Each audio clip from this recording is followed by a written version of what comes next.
ان سب مدعوں سے ہٹا کر کے مولاناؤں نے جو ڈیبیٹ کا ایک کلچر ٹی وی پر کھڑا کیا ہے، اور پھر جب کورونا والی گھٹنا ہوئی تبلیغی جماعت کو لے کر کے، اس میں وہ ڈیفینڈ کرنے لگے ہیں، وہ واٹ اباؤٹری کرنے لگے ہیں کہ اگر یہاں پر تھا تو وہاں پر بھی تھا، اگر یہ ہوا تو وہ بھی ہوا، اگر ان کو کہا جا رہا ہے تو ان کو بھی۔ ارے سیدھے سیدھے کہیے نا، اپنی طرف انگلی اٹھائیے، اپنی گریبان میں جھانکیے اور کہیے کہ یہ غلط تھا، یہ ناقابل برداشت ہے، اس سے بہت لوگوں کو خطرہ پیدا ہو گیا ہے اور یہ نہیں ہونا چاہیے۔ اور پھر اس جگہ سے جب شروع کرتے ہیں تو جو پورا ایک ڈسکورس کھڑا ہوتا ہے، اس میں اوشواس کا ڈسکورس پیدا ہو جاتا ہے، یعنی ورسز پیدا ہو جاتا ہے، مسلمان بنام باقی کا سماج، مسلمان بنام پولیس، مسلمان بنام ڈاکٹرز، مسلمان بنام پیرامیڈیکل، مسلمان بنام میڈیا، سب کچھ۔ اور اس میں یہ امپریشن جاتا ہے کہ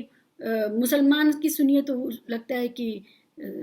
وہ کنوینسڈ ہے کہ سب اس سے دشمنی کر رہے ہیں،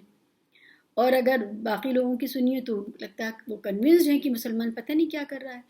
اگر وہ بیمار ہے تو اپنے چیک اپ کیوں نہیں کراتا، وہ سامنے کیوں نہیں آتا، وہ اپنے سمٹمز دیکھ کے خود کیوں نہیں بتاتا کہ بھائی مجھے ضرورت ہے مدد کی، مجھے میڈیکل ہیلپ کی ضرورت ہے۔ اور ایسے میں ہو کیا رہا ہے، جو بھی کیسز جاتے ہیں ہاسپٹلس پہنچ رہے ہیں، ایک پورا فضا بن چکی ہے اب ان کے خلاف۔ اگر مسلمان نام کا کوئی ہے تو اس کے خلاف ایک خاص طرح کی فضا بن چکی ہے، اس کے ساتھ ہمدردی نہیں ہو رہی ہے۔ یہ ماحول کس نے پیدا کیا ہے؟ کیا مولانا کا اس میں کوئی رول نہیں ہے؟ کیا جماعت کے جو امیر ہیں ان کا کوئی رول نہیں ہے؟ اور صرف ایک جماعت نہیں، مولاناؤں کی جتنے بھی آرگنائزیشنز چل رہے ہیں، آج اس بار جماعت اس پکڑ میں آ گیا ہے، کل کوئی اور ہوگا۔ آپ سب لوگوں کو یہ سوچنا چاہیے کہ آپ کیسے اس دنیا میں، اس بھارت میں، کیسے آپ ملٹی کلچرل سوسائٹی میں سب کے ساتھ مل جل کے اور نیشن بلڈنگ کا حصہ بن کے رہیں۔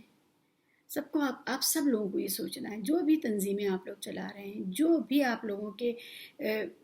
مرکز ہیں یا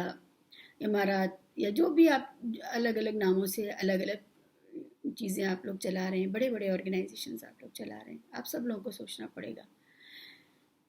کیوں یہ ضروری ہے کہ آج کی تاریخ میں ہم سب لوگ وہ جو ٹی وی پر جاتے ہیں ان لوگوں سے ہاتھ جوڑ کر کے کہیں ہمیں معاف کر دو، اب اور زیادہ ہماری تذلیل مت کرو۔ کیوں یہ بہت ضروری ہے کہ اب ہم ان سے کہیں کہ اب ہماری جان چھوڑ دو، اس سے زیادہ اور برداشت نہیں کیا جا سکتا۔ تمہاری پیدا کرائی ہوئی نفرت آج وہ جو غریب مسلمان ہیں جس کو کچھ پتہ ہی نہیں کہ ہو کیا رہا ہے، آج وہ جھیل رہا ہے۔